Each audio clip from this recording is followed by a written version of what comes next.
All right. Okay, let me get a little sipper. Okay, do I look okay? Do I have anything in my teeth? Anything in my teeth? Nothing? Good? All right. Oof, I wish I put a little more ice in there. It's okay. All right. Good evening. I'm Rebekah Henderson, AKA the Tan Tigress, and I'm here to present to you Off Color, powered by Versa, Colorado. Oh, sorry. Okay. All right. So to answer all of your questions up front about who I am and why I'm called the Tan Tigress, it's because I'm half black and half white, and I'm all opinions, strong ones, so you better look out, okay? And I'm called the Tan Tigress because I like to think of myself as like a Black Panther, but my brother-in-law informed me that I'm more like a Tan Tigress. So I'm rolling with that, and you all can roll with it too. Off Color was born out of the 2016 presidential election, which made me feel like racism was sanctioned by the President of the United States. That kind of changed things that I was doing. I mean, I'm a wife and a mother and a librarian and a writer, and then after that I became a filmmaker. I've gotten really involved in my community. I don't consider myself an activist. I'm just active in my community. So now on Off Color, we like to talk about sometimes things that are a little bit uncomfortable around race and identity. And I like to bring people in who are doing the work in their communities, no matter like what that looks like. And in this case, what it looks like is a beautiful artist, a singer, a community healer, and her name is Danette Hollowell. Welcome, Danette Hollowell. Come on in, girl. Bless me with those pipes. Yeah. Pretty brown babies kissing those ladies, driving them crazy. What do they know? Ooh, that's the new Juneteenth That's song. the new Juneteenth song. Okay, so Danette is a singer and a songwriter, and she's my friend, fam. She's like my sister from another mister. And I like to say that because I feel such a warm, strong connection with you. And I'm so blessed to have you here this evening. So thank you for coming to chat with me. Thanks for having me. Yeah. Okay, so before we get into all the things that we're going to talk about tonight, So Danette and I work with each other outside of this environment. Danette helps me with my family. I help her with her family. We're together. It's a really nice situation. Something that I just had learned about you, I wanted to ask you though, I learned this recently, it was about 2 weeks ago, that you are in fact not a Denver native. You are a military brat, as the kids say. Do you say that? Is that the term? Do people still say that? That's the term I grew up on. I don't know if they're saying something new, but yeah, I'm a military brat. My father was in the Navy for 22 years. Wow. Mm-hmm. And so what are some of the places that you lived? Well, I was born in San Diego, and after San Diego, we lived in Oakland for a little bit, and after Oaktown, we lived in Oahu in Hawaii. We lived in Japan, Okinawa, Japan for a little bit. Domo arigato-san. And yeah, that was mostly traveling through his military work, but after all of that, I also lived in Louisiana for a little bit. So wow. So Colorado was kind of my last stop. Okay, and so now, and are you happy here? Yeah. I mean, the rent sucks. Well, the rent's too damn high. The rent is too high. When the rent was low, it was a beautiful place full of music and art and culture and healthy living and lifestyle, and it still is all of those things. It's just much more expensive. Yeah. I hear you, and I feel you on that. So you've been on my show before on the Off Color podcast. Yes. What's different about this one? This one's fancy. I feel all like high-rise living, your setup. There's a light. It's because we are powered by Versa, Colorado. Okay, Versa, Colorado. So I don't know too much about Versa, Colorado. I mean, this is like my first experience. It's a good one, but well, they're a local. They're trying to kind of not replace, but fill the void that when local news organizations have kind of essentially left the building. They're trying to give platforms to people who typically would not have a platform. Somebody like me, somebody like you. They also want to cover local things that are happening in Colorado, and not just Denver. This is going to feel a little Denver based because that's where I live and I'm not from here.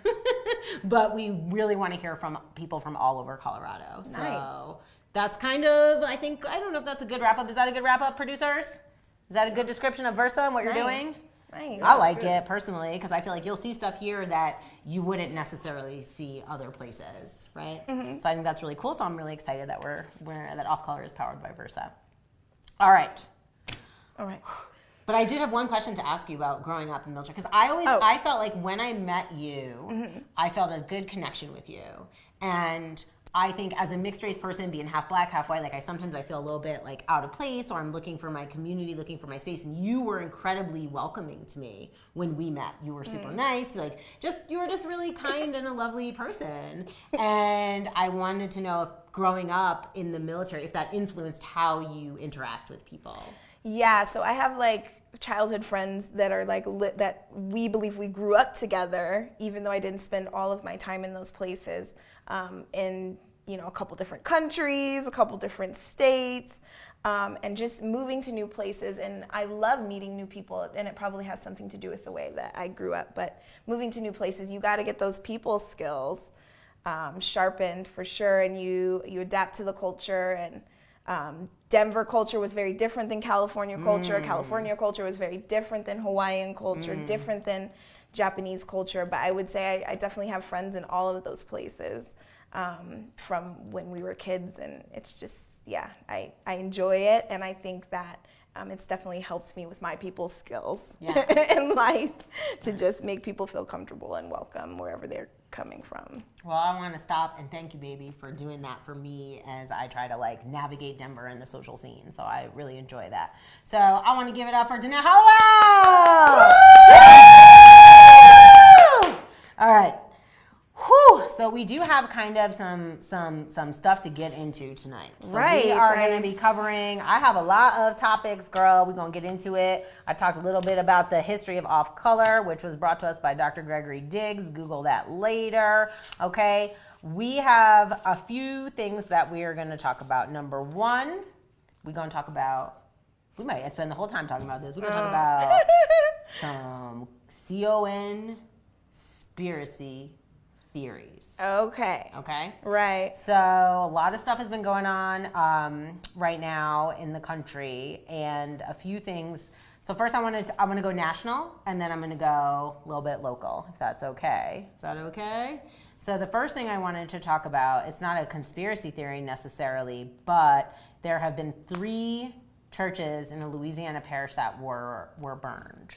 I don't know if people have heard about that. Did you know about these churches? Because you said you lived in Louisiana. I lived in Louisiana. So from what I gather, they were in or near a place called Opelousas. Shout out to Opelousas. I had a lot of friends from Opelousas. They have a very distinct dialect of English. You can always tell a person from Opelousas because some of the guys kind of sound like Scooby-Doo. Not to diss anybody from Opelousas, but maybe you know what I'm saying if I say that. Good people are from Opelousas. So shout out my, trying to send y'all some good energy. But the truth of the matter is that Louisiana is extremely racist. I wasn't shocked or surprised to hear that black churches were being burned. It was like stepping into a time warp when I went to college out there. You have whole stores, like warehouse stores full of Confederate flag gear. Like there's commercials on TV of little babies in like Confederate flag bibs and like, come on down and, get your Confederate flag. So the thing I'm picking a bone with is one thing I'm grateful for is that nobody was hurt or killed in these fires, which I think is there. At least there's that. They did catch the person who is accused of it, and he is what do you think his race is? Just a wild guess. We all knew what his race is. Exactly. I mean, exactly. We know what that is. Let's see. I pulled it up. And then did you hear that he's like the son of a deputy? I did hear that, and what I heard, the thing that made me the most upset about it was that they are not calling it a hate crime. They're not calling it a hate crime. And as my lovely husband said, he's like, what is it, a love crime? Like, what the hell? Like, why? How are we going to have a white person? Crime. It's just a crime. It's an incident. They're not calling it that. And I just don't understand necessarily how we can even be entertaining this. Okay? And that was upsetting to me, just hearing that they hadn't decided that. I don't know if the news Does has a hate changed crime since this morning. hold heavier weight? Are they trying to be lenient on the young man by not charging him with a hate crime, because hate crime holds a little bit. Well, yeah, there's some conspiracy right there, right? You're directly involved with the legal system in that area, and they've chosen to give your son a lighter. And this is like small community too. This is literally the equivalent of somebody from Montbello burning 3 churches in Denver. It's not like some really big, well, maybe there's some larger picture to it for him, but these are probably people that he sees at his grocery store or at, football games. These are the types of people that he's attacking. These are people that he's been familiar with and or engaged with. It's not some, this is everybody in Opelousas knows who each other are. Yeah. So that brings me to something that happened recently here in Denver, Colorado, where one of our public schools had a swastika burned into the school. Right. They're not calling that a hate crime either. Oh no, they're saying that it's anti-Semitic, which it is, and I found it disturbing though that swastika was burned into a school that is predominantly black and brown. And when they mentioned it on CPR, on Colorado Public Radio, they called it also just like anti-Semitic. And to me, it just felt like this kind of like erasure of black and brown people. And I saw our friend, H. Soul, Hasira Ashamu, Our Voice, Our Schools guy, you can Google that, put a link in there, I don't know. But talked about that, and it really hit me, because I did feel that. Like, no one is trying to say that people are not trying to oppress Jewish people. No one's trying to say that things are happening, and I felt like he was really clear about that. But it was just the idea that we have an administration in the public school system that didn't even take into consideration, like, that swastika, what it was used to being intimidated.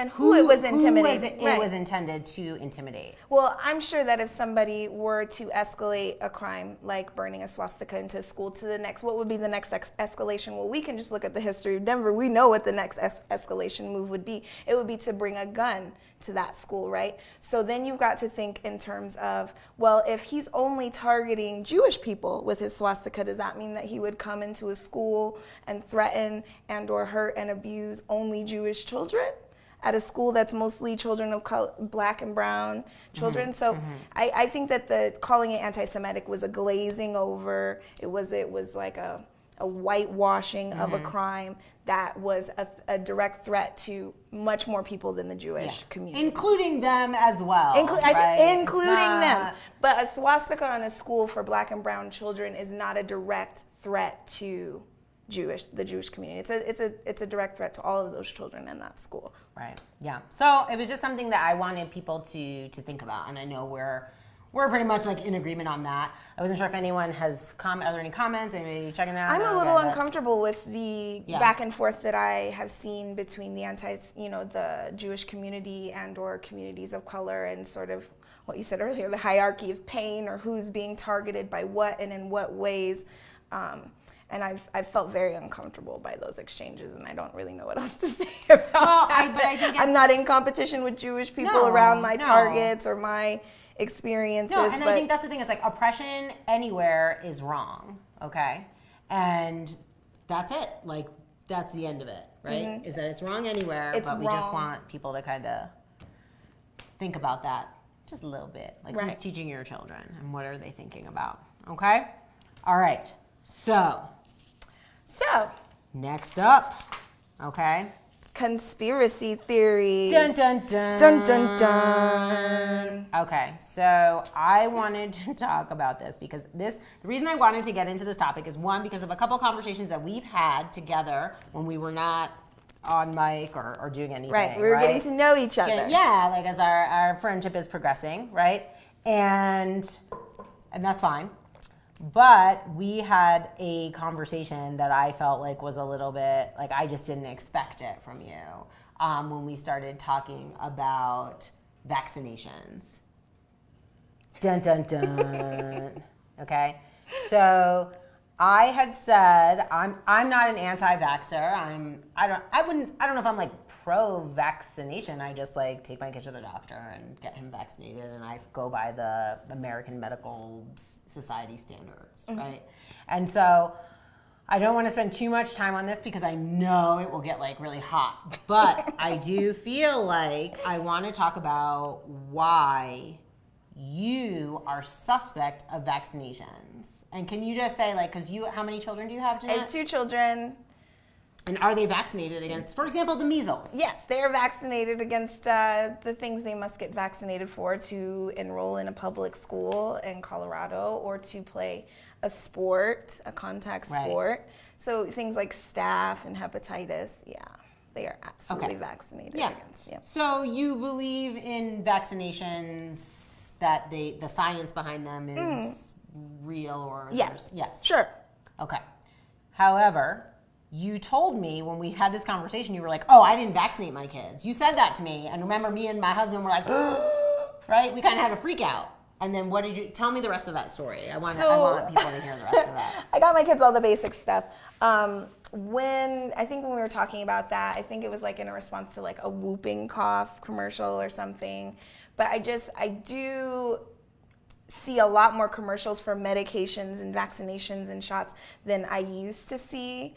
And my experience with making me a little bit leery about all of the new vaccinations coming up, obviously, I was vaccinated for, or my children have been vaccinated for chicken pox. We talked about, basic things, but the newer ones, and I don't know if am I allowed to say which ones I'm talking about, or go ahead. Why not? Like face the lawsuit later. Like a whooping cough or Powered like by a Versa. HPV, or like everybody's rushing to get the new flu shot, or things like that. I do a little bit of research before I get in line. Yeah. I do things like not go to the clinic in my poor neighborhood to get such things. I'll drive all the way south.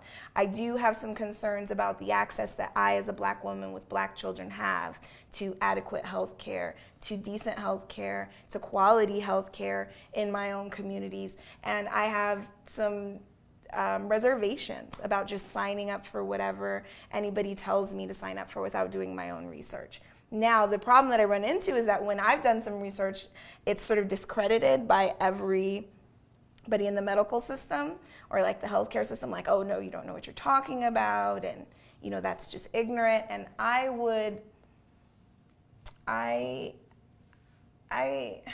just feel like I'm supposed to be responsible for this person. This is my responsibility, and I take offense to you not understanding that I want to make sure that all things put into this person's body have been checked, questioned, and approved by me. I'm not just going to take somebody's word for it, and I'm certainly not going to do it at a poor clinic that mostly people of color attend. Mm-hmm. Just take anybody's word for it. And so that's not interesting. I don't want to say it like that. I just want to say that I understand the reason why you are skeptical. I understand that. And because I feel like if you, especially for like Black people in the United States of America, like, when was the last time you felt like the government like had your back? We could sit here all night looking for an answer for that, right? I mean, let's just be real, okay? Like, when there is more than one Black person in this room, when did you feel like the government had your back? Like, oh, the government would never, ever, ever put in danger or jeopardize my children or my health or my livelihood or where I live or my water or my food. The government would never do that. I wish I could wake up and feel that way as a Black person. I know, and so I really do wish I could. But I want people who are maybe not familiar with, for example, the Tuskegee experiment. Right. And I know you are familiar with it, but basically it was a study done on Black men where they gave half of them like the cure and they didn't give the rest of them, and they just let them die. They let them go blind and insane. It was born from a Nazi, I think. Fact check me. But it was a study they were doing in Guatemala. And then the lead on that study came to the United States and worked on the Tuskegee experiment. Okay? And so Tuskegee, they just they did that. Like, I feel like if you heard the details of Well, that. I believe some of the details are they injected the men who were not actually infected with syphilis. They injected them with syphilis, telling them that it was something else that would help cure them, or that they were giving them medicine, and they were just making them sick. Right. So, to me, in my mind, when I think of all the things that happen to people of color in the United States and the historical piece, like, I also would not necessarily... I guess I just want to say that I understand why you feel the way that you feel. Yep. Because historically there's has a been... historical reason. I mean, a lot of the breakthroughs that we made through medically have to do with experiments done on slaves. Yeah, like on black people, J. Marion Sims. on groups of immigrants who don't have a lot of pull in the legal system to advocate for themselves. And it's unfortunate. Yeah, but even the Nazis, a lot of our medicine, Western medicine, was born of Nazi medicine. Isn't that crazy? We've got leaps and bounds on hypothermia because of we have the Nazis to thank for the information we have on hypothermia. I'm not thanking a Nazi for shit, okay? Beep! Okay, all right. And so conspiracy. I actually wanted to read the definition of conspiracy. Okay, lay it on me. Conspiracy. A secret plan by a group to do something unlawful or harmful. A conspiracy to destroy. Plot, scheme. The action of plotting or conspiring. So it's like a lot of things could be a conspiracy, quite frankly. A secret plan. All right. We could make a secret. We about to make a secret plan right now. Just kidding. Okay, so seriously though, we have to talk about it. Did you have a question for us, Leah? All right, so we've got a comment by L. Is. Oh, okay. Experiments are daily in prisons today. Oh, thank you for saying that, Elle. yeah. Elliot, thank you. That's true. And that's what I'm saying. These marginalized groups are the ones getting the brunt. You know, you can't shame a group of people and say, look at this amazing vaccine. You should sign up and get it because it works. It's like, well, how do we know it works? Did you experiment on a whole bunch of immigrants? Did you experiment on a whole bunch of prisoners first without their consent, without anesthesia? Yeah. You know, like, how did we get to this place? Thank you for saying the prisoners. Yeah. Okay. Well, that's the question. So now we're going to talk about something that's in the news right now. Mm-hmm. Nipsey. Oh. R.I.P. Nipsey Hussle. Okay. So a lot of talk going on about him, and who actually killed him. When I first saw the news about it, people were saying that it was like he was assassinated because he was doing a documentary about Dr. Sebi. Right. I don't believe that, but. Okay, good. No, like that's the reason. But I also don't believe that. Yeah. I mean, there's a lot of things going into that. But so who do you think killed Nipsey Hussle? I think the man, it's really bizarre how they won't show his face or something, but it might have to do with the fact that I think a lot of his family's been now put in danger, like direct threats or have already been murdered. There have been maybe 3 or 4 murders since Nipsey was murdered. So it's just getting really ugly and really bloody. But there's some really amazing people in that community who are like declaring that it is peace and that you have no choice. We are claiming this as a peaceful, like we can't keep doing this to each other. Yeah. There's this guy, Rizza Islam, that I follow sometimes, and they are just in the streets and they are reclaiming that space. But I just think that it was a case of envy, mental health. However, the conspiracy theorist in me who's seen The Manchurian Candidate, that movie with Denzel, remember that? Where he had the chip. Okay. A black psychologist, psychiatrist, once told me that they keep a list. The government wants you to report to them any of your patients who are like crazy. Yeah. Like, I'm going to, bleep the president. I'm going to something the, Mother Teresa or whatever. But they want a list of all those names, numbers, address. They want all those people who are on the brink like that. Now, if the government has access to stuff like that, you can start going down the rabbit hole of the conspiracy. But I don't think it would be too difficult to manipulate a person with mental health into doing something that you wanted them to do if you wanted to get rid of somebody or wanted somebody's legacy to die. I don't. For all we know, they could have called him with the trigger word like on Manchurian Candidate. They just called her and said Apple, and he just got his gun and went down there to Nipsey's shop. No. You don't know. You know what I mean? Okay, so look we don't know. how impactful he was in that community. I mean, they shut the streets down. I know. But something I heard on This American Life NPR show, and it was an interview with all of these activists from Ferguson, because I know you've heard several of the activists from Ferguson Are missing. Or dead. And my mind when I saw that, I was like, they were killed, right? Intentionally. I think that the government did it, whatever, right? So that's what I'm thinking. However, when I was listening to this piece, they interviewed one of the activists, and he said, yeah, if I walked out of here today and I got shot, everyone would be like, oh my gosh, another Ferguson activist, right? But he's like, but they're not taking into account that this is what my family history is. This is who I've rolled with. He's like, and then people want to like conflate the two, and it's not always true. But I do think there is something to being not necessarily open, but maybe, I don't know if that's what I'm trying to say. I'm trying to say like empathy.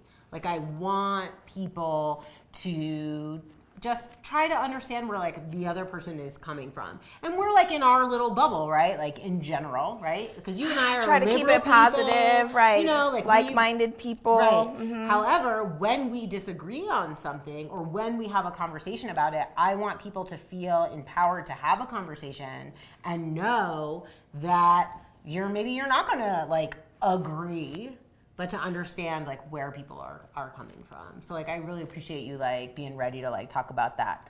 Then I really did have some questions for you. Here we go. Are you ready? This is yes. Lightning round CO conspiracies with Danette. Here we go. Danette. Moon landing. Do you think we went to the moon? 50-50. Shut up! You did not think that. Maybe we shot something up there, and the moon landing video? I don't know. I'm on the fence. I'm not saying it ain't true. What I'm saying is that maybe. Great. But you know what? Actually, what kind of solidified it for me? What's his name? Neil Armstrong? Was it? Neil Armstrong's birthday was on a blue double moon or something like that one time. And I was like, maybe that is some sort of like... You are a woo-woo. It was. His birthday landed on like the only double blue moon we'll ever see in this lifetime. Okay, next. Is the Earth flat or round? Don't know. Shut up, Danette. You know the Earth is round. Stop The playing. pictures that I have been privy to show a round Earth. The history, the gatekeepers who I've been privy to keep black and brown people locked away from the knowledge at all times. And they lie. I know, but do you really think the Earth is flat? What I really think is that the gatekeepers have made sure to keep the masses, the poor, the people of color completely out of touch with reality. And so anything is possible. But the pictures I've seen depict a round Earth, and that is what I've been raised to believe. I have no access to any sort of science information, microscopes to give me the ability or empower myself to see for myself. I gotta ask somebody. I gotta just believe what they tell me. 9/11. 9/11. That was a mess. Yeah.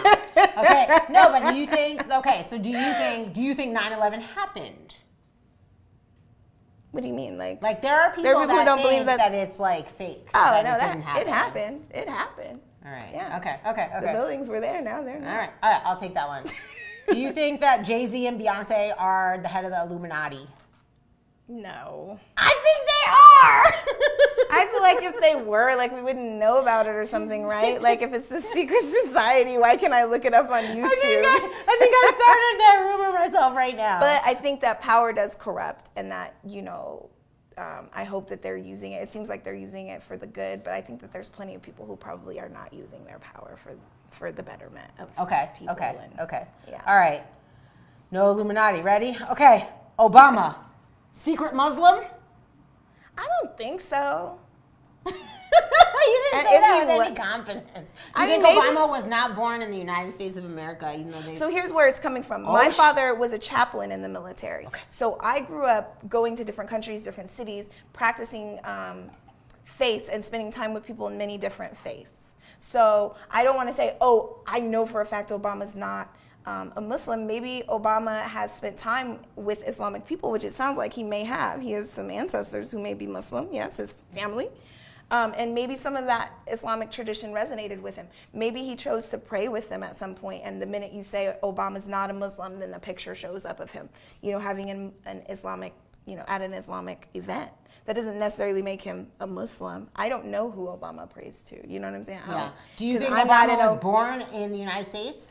In Hawaii. In Hawaii. Yeah. Yeah. Okay, good. Sorry. Yeah. That was going to be like a I believe he was moment born right in there. Hawaii. Yeah. All right, next. Lizard people are running the world. That's a very common thing. And before I sound crazy, sometimes I do wonder if lizard people are in fact running the world. Do you think lizard people are controlling? Well, we'd have to start, I believe that, I kind of believe in aliens, so maybe. I think that it's a really big, bad world. That's what I'm saying. It's a big, bad world out there. I just can't put my finger on how much is possible or capable. What is it, darling? White Danette believes in aliens too. White Danette believes in aliens. Hey, boo, I see you, Danette. Hey. It's true. I mean, I believe in aliens, so I think that there could be another sort of... I do too. I think Mars is full of vampires, and I think if we go to Mars, we're going to come back, and everyone's going to turn into a vampire. That's just a theory I'm working with. I know it sounds crazy. And there's so many different animals and creatures that we're just barely figuring out. We're pulling them out of the ocean. There's so many possibilities of combinations. All right, so we're both kind of there on the lizard people. I don't know if they're running the world lizards, but I know that there's some. Okay, last one. This one's a hard one. Is Tupac alive? Oh, I'm starting to feel a little discouraged after Nipsey. I've been actually pretty much a believer that maybe Tupac might not. He's hiding out in Cuba with Assad. Okay. You think he's with Assad Shakur? Maybe. Let's all just hold on to that dream. I'm a Cali kid at heart, so when he died, we were crying. It could be. It could be. We love Pac. Okay. Well, I want to wrap it up with this idea of conspiracy theories, okay? And just to kind of let people know who may be watching, that I want you to think about fear and how that impacts our thought processes and the things that we're kind of thinking about, So that's important to me. That people I just want to leave people with something to think about. The other thing before we wrap it up, producer, because I'm a producer now, it's really funny, and she's like, wrap it up, and I'm like, no. I'm wrapping it up, I promise. First, I just want to check in about a couple of local things, because some people know, as you know, I am making a documentary about women of color who are running for local office. Oh, it's going to be so good. It's going to be so good. It's called Running with My Girls. It's fascinating. I'm following Lisa Calderon. I'm following Candy Cidabacca. Candy Cidabacca is running for City Council District 9. Candy is like our little Alexandria Ocasio-Cortez. Our own little one. I know. It's so cute. So, but maybe it's not that cute because they grabbed a soundbite of her at one of her debates, a libertarian site, and it has gone crazy, viral. Like a million views. Yeah, people are watching it, but it's also really scary because a lot of the responses are well, this is why we have the Second Amendment. And they're calling her, they're doing, there's all kinds of stuff happening around this. And so just the power though of our words, you know what I mean? So Amen. I guess I also just want people to think about that too. I'm all bossy Auntie Rebekah. And the reason I wanted to mention that is because our next show on April 25th here on Versa, Colorado, we will actually be having poet Carrie Joy. Nice, Carrie's real cool. Yeah, and she is Candy Cidabacca's partner. So I think it's going to be kind of interesting to find out what happens once you go viral, in Ocasio-Cortez. Because we don't know. Girl, we didn't go viral. Although Santa Baby could go viral at any time. True. Leah, put it in the comments. All right. Santa Baby could go viral anytime. You can catch me if anybody would like to see me sing. We would, of course. I would hope so. 5 Points Jazz Fest this May, the 18th. I'll be live at the Rossonian, Yes, Denver, which Colorado. is like historic place. Billy was there, Louie was there. It's right on 27th and Welton, right in the center of 5 Points. We're gonna make some history, and so I would love to see y'all there. 11:30 a.m. I'll be singing jazz. I got some an amazing lineup. You left the best part out though. It's free and Oh, yeah. open to the public. Free. Free Jazz Festival, May 18th. I love that. Free. 11:30 a.m. I'll see you there. And the last thing I like to do, and we're gonna work on a jingle, girl, but it's positive news for people of color. All right, so I just wanted to shout out. I want to shout out something. There is a woman. She is Colorado-based, and her name is Danelle Ambrosine. And she has a company, it's called Cultures, and they have this publication that they put out. And it's pretty amazing. It's really beautiful. And it's sort of to celebrate like people who grew up in more than one culture, people who are mixed race. Ew. And just kind of checking in with that. They are in thousands of bookstores across North America. And they ain't cheap, girl. It's not cheap. But I would like to I'd like to present you with a beautiful copy of Cultures. There's no E because it's about hidden diversity. Because I know your grandmama white. Okay, now, but it's a really beautiful magazine. And the reason I got you this is because this is the Military Brat issue. Okay. And it's available at various stores. And here in Denver, it's at where is it? It's at Teeley's. Oh, I love Teeley's. Yeah. So that's what's going on. So she's a black woman. She has this amazing company. She's doing great. So I just want to shout you out, Donnie. Thank you for making this. And it's like love in there. It's really beautiful. It's a really beautiful publication. Yeah, so this I'm is really good excited. stuff, guys. And she's from Colorado, so it's great. Support All right. local stuff. Support. For sure. Support local stuff all day, every day.